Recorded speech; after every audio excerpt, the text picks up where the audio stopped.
Hello, everyone, and thanks for listening to the Quality Hub, chatting with ISO experts. I'm your host, Xavier Francis, and today we're here with the ISO whiz herself, Suzanne Strasser, VP of Consulting and Development here at Core Business Solutions. Glad you could join us again. ISO whiz, huh? The ISO whiz, yes. Yeah, glad to be here. Good. As always. Glad you're with us. This week's podcast is called What is ISO? We have several podcasts this year entitled What Is, where we're going to take a sort of a newbie approach to several of the ISO standards for people who need to kind of get their feet wet, just to understand what the standard's about and things like that. Sometimes we'll get questions. We thought this might help to answer. But before we begin, let's hear from Suze and just what makes her such an ISO whiz. Yeah, I still don't know about that, but I've been around this a long time, since the mid 90s. Mm-hmm. And, you pick up a few things. A few things. Yeah. Yeah. Well, it's great that you're here and you clearly are a whiz at this stuff, which brings us to our first question. What is ISO? Yeah. So, ISO, as we talk about it, it really is an international written standard. Mm-hmm. We talk about a handful of standards and here on the podcast, right. But there are really over 22,000 different standards. Seriously? For all kinds of things. Wow. Yeah. That is a lot. Yes. And they're overseen by this International Organization for Standardization. Okay. ISO. Well, it's not really. iOS? Yeah, we'll get into that in a sec. Okay. Yeah. The popular ones that we see are ISO 9001 for quality systems, 14,001 for environmental systems, 27,001 for information security management, or even 45,001 for occupational health and safety. Right. If you really want that geeky history, Sure, the not? ISO whiz. So the founders decided to give this the short form ISO, Okay. like isosceles. So meaning equal. Okay. So we're all equal. Okay. It just happened that it's the International Organization for Standardization, so it's See, all confusing. Yeah, I thought they just kind of flipped those for some reason. Yeah. And there's like 169 member countries that are part of this, that oversee the standards and how they get written, how they get revised, when they get revised, all this fun stuff. And I know we've talked about this before on the podcast, but it came to be right after World War II as a way to facilitate trade in Europe and the Americas. And they needed some kind of written way to standardize things and to get people on the same playing field. So, some things I'm going to focus on today really are more applicable to ISO 9001. Okay. And I know we're going to talk about that in a couple of weeks too, about what is ISO 9001. Yeah. But it's the most popular standard. Good So one to look at. it's just a way to talk about this. Totally makes sense. So what might be a reason for a company to kind of get involved with ISO, if you will? Sure. So in ISO terms, you'll hear that companies are certified or registered. It really means kind of the same thing. But becoming certified means that a professional third-party auditor, called a registrar, or a certification body. Again, lots of terminology. So you have a certification body and then an individual auditor. Correct. Okay. They come in, third party, they visit your facility, review your improvement program to make sure that everything complies with the written standard and the requirements. And then once that's completed, they issue a certificate. It's good for 3 years, even though they come back once a year and still audit you. Okay. But it's really a structured improvement process is how I like to think about it. It's all kinds of good business practices built in. And for example, in ISO 9001, you need a process to think about risks in your business and what you're going to do about them. You need a process to make sure your employees are trained. Duh. Yeah. You need a way to document and solve problems. It's called corrective action. Way to control your documents and records, which is, again, good business practice. You don't want people to have things that are out of date to work on. Make sure people know what they're working on. Exactly. And it's the proper one and how to do it. Yep. Process. A way to qualify and evaluate your suppliers or vendors. Again, good common sense. Right. I totally understand that. Ways to measure things that are important to the business. Oh, like KPIs and stuff? Yep. And how to keep track and look at them. And along with that, then how you get contracts or take orders and then supply materials or services to your own customers. That whole process is part of the scope. Okay. So why should a business do this? Is it worth the cost, the effort? Clearly, there's some of both of that involved. Yes. Is it worth it? I mean, as far as is it worth it, you really should ask your customers. Yeah, okay. That's a good way to look at it. A lot of organizations, this is requested by their customers. It's kind of pushed down and, or it's a contract requirement to even bid on something. We do see folks do this just to improve their businesses, which is great. We love those guys. But mostly it comes from a customer need or requirement that you have to get certified. But like I said before, it's really all about good business practices.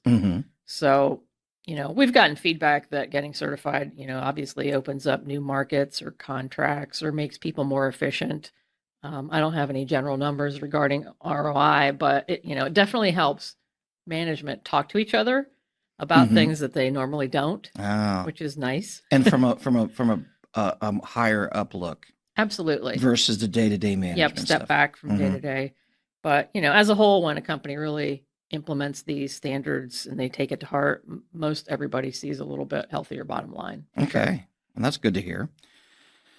So as a company, what do we need to have in place to even approach an ISO standard and potentially get certified? So again, for 9001, for example, and this is going to be funny, but you really need a functioning business with customers. I mean, you think that would be a bare minimum, but sometimes we've seen folks come to us that are a startup and they don't have customers yet or production, and it makes it a little more challenging. So you need something. There's so much of this comes, you're looking at your processes. Well, if you haven't done a process yet, how can you be certified to it or have it looked at and reviewed? I mean, you need to demonstrate that you can process orders or, handle customer feedback or, whatever to see how things work. And for, 45,001, for example, for health and safety, you need employees that you can determine safe practices for them and whether they're safe or not. You have to have the employees to know whether they're safe or not. For 27,000, you need some information that you want to keep secure. I mean, again, bare minimum. Yeah, bare minimum. Yes. So many people hear that ISO standards are more for manufacturing. They're not a manufacturer. Can it still apply to them? Absolutely. I mean, we've worked with companies over the years to help them prepare, all sorts of companies to help them prepare for certification. At least half our customers are in the service business. And much like us, we're not a manufacturer, but we're ISO 9001 and 27001 certified ourselves. Right. If you think about the basics of the standards in general about providing assurance to your customers that you're understanding their requirements and have processes in place to meet those requirements, it really could be any type of business. We have a large portion of our customers who are government contractors. That can be, and that does sometimes get people points. Absolutely, on contracts. Yep. And they, basically provide employees for specific contracts. And part of their DNA, if you will, is in understanding customer requirements and in meeting them. So they usually have a process in place that we can already leverage. So definitely don't have to be a manufacturer. Okay. So let's take a hypothetical here. We're really a small business with 3 people, like one major specific customer. They make something, maybe make something, or they provide a service for just one customer. Yep. Would they be too small for ISO? Nope. No. We've had customers with just one employee get certified. Wow. I had one with 6 yesterday, and they have 2 customers. So absolutely, it can be done.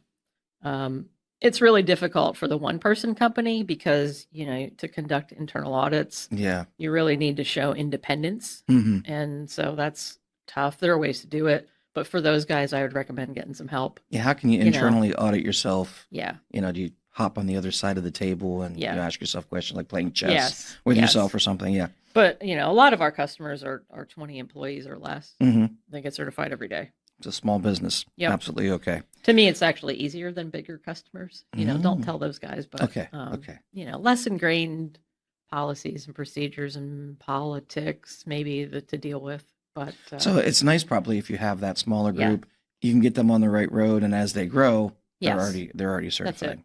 That makes sense. So what if you don't have a real location? Does that still apply? Can you still get ISO? Yeah, I mean, we're mostly a virtual company and we're certified. The registrars have had to change their outlook on this over time, Mhm. especially during COVID, Oh yeah. because most folks were at home or Yeah. whatever. Yeah. You do need some kind of physical address, which could be the owner's house or Mhm. whatever, because it needs to appear on your certificate. But many audits nowadays can be done remotely. Okay. You have to justify it, but it's pretty easy to do. That's awesome. That's awesome. And I mean, the world we're living in today, I can't imagine that they didn't have to adjust. Yeah. So what all goes into being ISO certified? What policies? What kind of what goes into it? Again, speaking specifically to ISO 9001, very high level, doesn't require specific procedures. I know Okay. that's a misconception. A lot of people think, oh, we need all this documentation. Some standards do, but ISO 9001 doesn't require any extra procedures, Okay. no written procedures. There's a couple things you have to write down, like your scope. And you have to have a quality policy. Yes. Mhm. But, if you think of it as a set of guidelines that you need to follow, you determine the best way to operate in your company, and you determine how to meet those guidelines. So with the ISO standard being very general, like Mhm. we've said, it really allows companies of all types and sizes to get certified. I can see that can be a good thing, but that might have its own challenges too if they're not telling you exactly what to do, right? Yeah, the challenge is because it's written so generically, Mhm. it makes it more difficult to understand what's really required and how it applies to a particular company. Okay. You need to understand the ISO requirements and then Okay. determine how you're going to implement them and how to Okay. structure your processes. So, for example, Mhm. clause, I'll get technical here. So, Okay, let's get clause geeky. clause 7.1.2, it says the organization shall determine and provide the persons necessary for the effective implementation of its quality management system and for the operation and control of its processes. Whew, okay. Ooh, okay. Well, it doesn't tell you who you need to have as far as personnel or positions or how to implement the QMS or control the processes, just that you need to. So it's great that you Good luck get to to come you. up with how to do it, but Yeah, how do we do it? right. And this is where folks get into some trouble when they try to do this on their own. Mm, I mean, I was there years and years ago, and it's hard to figure out on your own. This is not a plug for Core Business Solutions, truly, but I would absolutely recommend getting some help when you want to get certified. yeah, absolutely. I mean, it's so nebulous and written Yes. from such a high perspective. And companies tend to put way too much in place. They over document their systems. That's a common thing that we see. Well, and also you don't know what specifically the auditor is going to look for in that specific Correct. situation. So you might go about this thinking, oh, well, I interpret it this way, Yeah. when then 99.9% of other auditors are going to be like, that's actually what we want to look at it from this perspective. Yeah. So, if you're experienced in implementing these things, you know the secret to what you can put in place Mhm. that's not going overboard, shall Mhm. we say, and to really take advantage of what you already have in place, Mhm. which, again, most companies don't think they have anything in place. Well, Right. they do. Unless you're a startup, you've got to, if you have customers, Yeah. you have some form of invoicing. Absolutely. You have some form to say, hey, how are we doing? You definitely have Mhm. processes in place, even though they're not documented. Right. But, if you do look for outside help, look for consultants who charge a fixed project fee and not an hourly rate, because, they can kind of drag on if they're charging hourly. Yeah. But, It's a slow month for them. yeah. Can help you a little more. And to me, the quicker you can get certified, the better. And then you can concentrate on using your newly implemented systems to actually improve your business. Right. This has all been really helpful. Do you have any other thoughts? Yeah, that I didn't ask you? one other thing that we hear or we get asked occasionally is, could I get certified as an individual? Okay. No. So you cannot have a certified individual. No, you could take training. There's Mhm. all kinds of really good, lead auditor training through specific registrars and learning about the standards and all that good stuff. But you Mhm. can't get certified as a person. It has to be a business. Yes. Okay. Well, this is really great information, Suze, and it's always a pleasure to have a whiz in the building that we can talk to, and it's never a dull moment when you are here. Thank you. I want to thank everyone again who's listened to our podcast today. We hope it's been informative for you. And if you are looking for more information on how we, Core Business Solutions, can help you with ISO certification, cybersecurity, or customized training, please email us at info@thecoresolution.com, or you can also visit our website at www.thecoresolution.com. If you haven't already followed us on your favorite podcast platform, be sure to do so. That way you won't miss the next Quality Hub that we release next week. Thanks, everybody, and have a great day.